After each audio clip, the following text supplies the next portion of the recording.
माजी आमदार अमर राजूरकर भाजप कार्यालयात पक्षप्रवेशासाठी दाखल।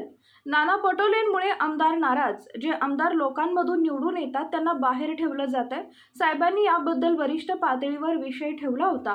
पक्षश्रेष्ठींबद्दल अशोक चव्हाण माध्यमांशी संवाद साधताना सांगतील। अशोक चव्हाण यांच्या सोबत असणार। ब्युरो रिपोर्ट, तेज मराठी न्यूज।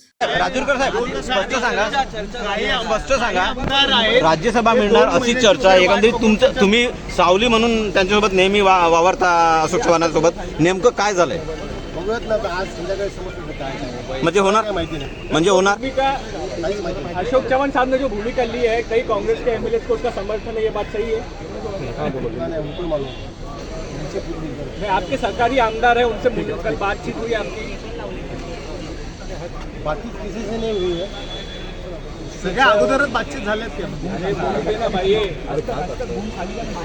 कांग्रेस मध्ये ऑल इज नॉट वेल ऐसा बोल सकते हैं? बिल्कुल।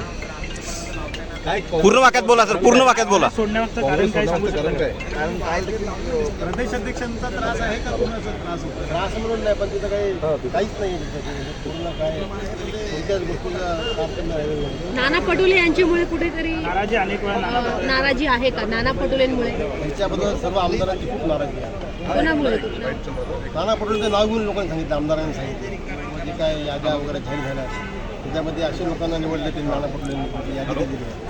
त्यामध्ये जे आपल्या इलेक्शनमध्ये प्रभागामध्ये पडलेले आहेत अशा लोकांना त्यांनी कार्यकारिणीमध्ये घेतलेलं आहे आणि जे लोकांमधून निवडून येतात आमदार लोक, अशा लोकांना बाहेर ठेवलेलं आहे।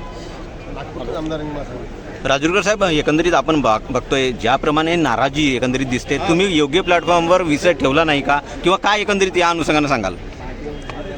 साहेबांनी विषय ठेवला होता, वारंवार सांगून पक्षश्रेष्ठीला ऐकलं जात नव्हतं, त्यामुळे हा फुटका बनायचा का काँग्रेसला?